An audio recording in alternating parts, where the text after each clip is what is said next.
Hello students, let us start with exercise 9D of matrices. Question number 23 and question number 24.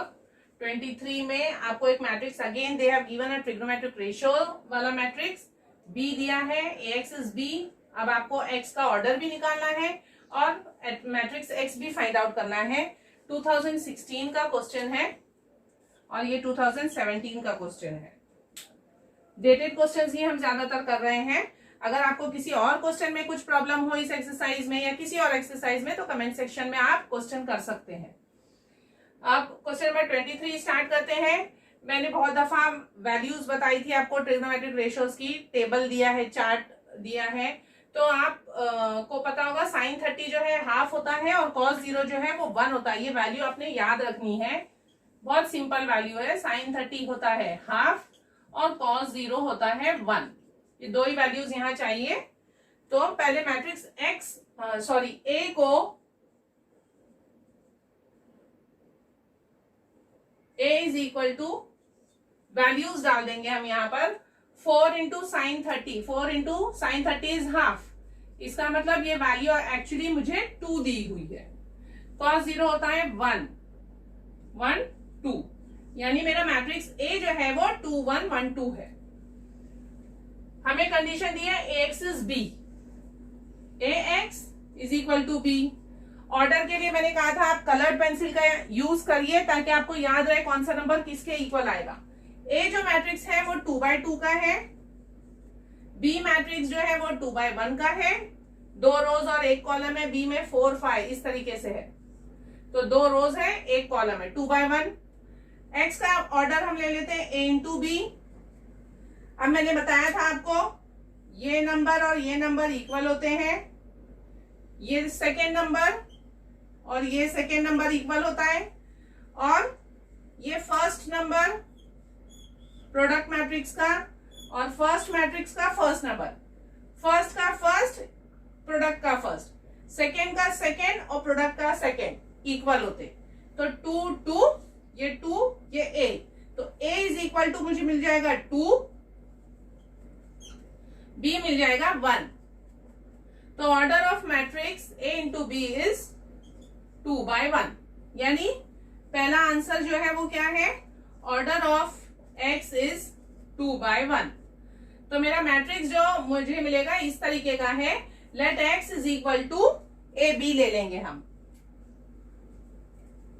जो आपको order दिखाना है तो आप इसी तरीके से दिखा सकते हैं मार्किंग करके कि A जो है वो 2 है, B 1 है, इसीलिए order of matrix is 2 by 1. First answer. ये आपका फर्स्ट आंसर हो गया. अब इसके बाद में हम let X is equal to A B. क्योंकि मेरी कंडीशन है Ax is equal to B.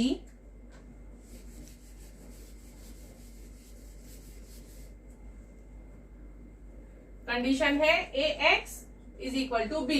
तो मैं वैल्यूज लिखूंगी. A तो ये है 2 1 1 2. X की जगह लिखूंगी AB और B की वैल्यू है 4 5. तो ये वही टाइप का क्वेश्चन है जिसमें हम साइमल्टेनियसली सॉल्व करते हैं इक्वेशन बना के. अब फर्स्ट रो फर्स्ट कॉलम, क्योंकि एक ही कॉलम आएगा, डायरेक्ट आंसर लिखेंगे 2A प्लस B. पहला एलिमेंट. दूसरा एलिमेंट होगा A into 1 is A plus 2B is 4 5. जब हम कंपेयर करेंगे तो this is equal to this. तो मेरा पहला इक्वेशन बनेगा 2A plus B is equal to 4. First equation.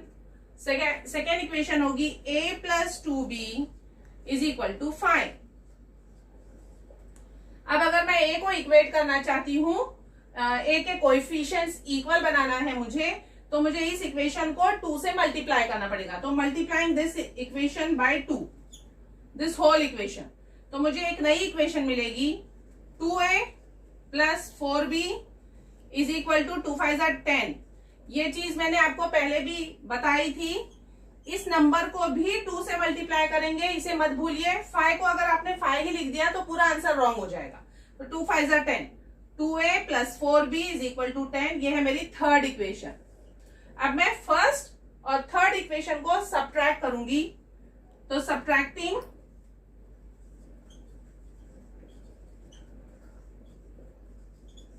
Equation 1 and 3,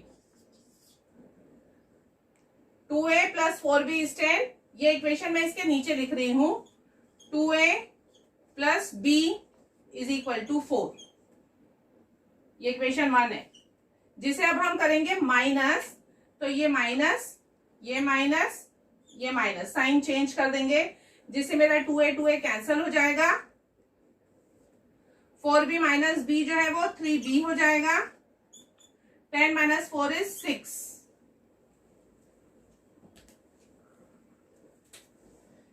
इसे सॉल्व करेंगे, b आ जाएगा 6/3 दैट इज 2, तो b का आंसर मिला है मुझे 2। अब b को मैं सब्स्टिट्यूट करूंगी सेकेंड इक्वेशन में, क्योंकि a मुझे डायरेक्ट मिल सकता है उससे, तो मैं सब्स्टिट्यूटिंग इन इक्वेशन 2 कर रही हूं, a plus 2b, 2 into b की जगह पे 2 इज इक्वल टू 5, 2 2 जा 4 हो जाएगा, 4 इस साइड आके माइनस होगा, 5 minus 4 is 1, so a is 1। मुझे a और b की ही वैल्यूज पूछी थी, जिससे मुझे मैट्रिक्स x मिलेगा, तो x जो है वो है x is equal to a 1 है, ऊपर लिखेंगे, b 2 है, नीचे लिखेंगे, तो मेरा फाइनल आंसर हो गया x का 1 2। This is answer for question number 23। First answer था 2/1 ऑर्डर और सेकेंड आंसर जो है 1 2। अब करते हैं क्वेश्चन नंबर 24।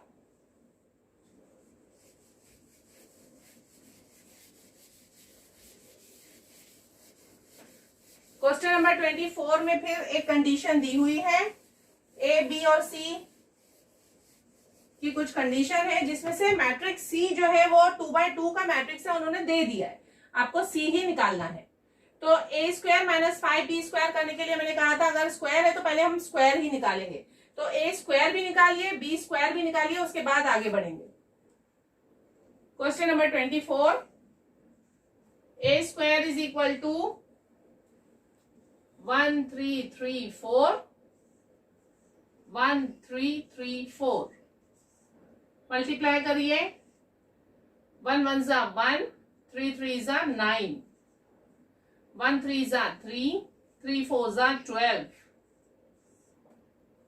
3 1 जा 3, 4 3 जा 12, 3 3 जा 9, 4 4 जा 16। ये हमारा ए स्क्वायर का आंसर आएगा। 9 + 1 10, 3 + 12 15, 3 + 12 15, 9 + 16 25। इसी तरह से करेंगे बी स्क्वायर। बी स्क्वायर के लिए बी को रिपीट करिए, -2 -3 1 2, फिर से -2 -3 1 2, फर्स्ट रो फर्स्ट कॉलम, क्योंकि माइनस की साइन है बहुत ध्यान से नंबर्स लिखिए, -2 × -2 इज 4 + 4, और 1 × 3 3 माइनस है इसलिए -3।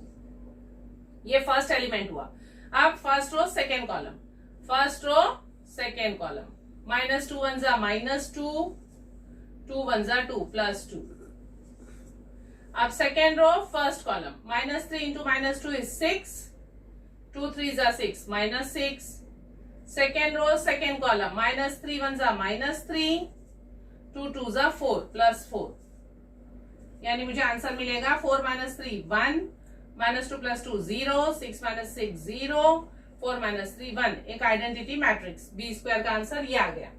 अब हमारे पास कंडीशन ये दी हुई है, ए स्क्वायर यानी ये a square minus 5b square is equal to 5c। तो ए स्क्वायर यानी मैं ये मैट्रिक्स लिखूंगी 10 15 15 25 माइनस 5b स्क्वायर यानी इसको मैं 5 से मल्टीप्लाई कर रही हूँ, डायरेक्ट लिख रही हूँ 5005 is equal to 5c। c मुझे फाइंड आउट करना है। अब इन दोनों को करेंगे -10 -5 5। आप डायरेक्ट माइनस कर सकते हैं, बहुत सिंपल है। 15 - 0 15, 15 माइनस 0 15, 25 माइनस 5 20। अब क्योंकि यहाँ 5C दिया है, मैं क्या करूंगी, इन सब में से 5 कॉमन निकालूंगी। मुझे हिंट यहीं पे मिल रहा है कि 5 डेफिनेटली कॉमन आएगा, तो 5 कॉमन निकालते हैं इसमें से। ब्रैकेट में बचेगा 5 1 जा 5 इसलिए 1, 5 3 जा 15 यहाँ 3, 5 3 जा 15 यहाँ पे भी 3, 5 4 जा 20 इसलिए यहाँ 4 इज इक्वल टू 5C। अब कंपेयर करिए, ये 5 है, ये 5 है, ये bracket is equal to C। 5 और 5 कैंसिल हो जाएगा, तो आपका C की वैल्यू आ गई 1 3 3 4। This is your final answer for matrix C। I hope आप लोगों को क्वेश्चन नंबर 24 भी समझ में आ गया होगा। Thank you.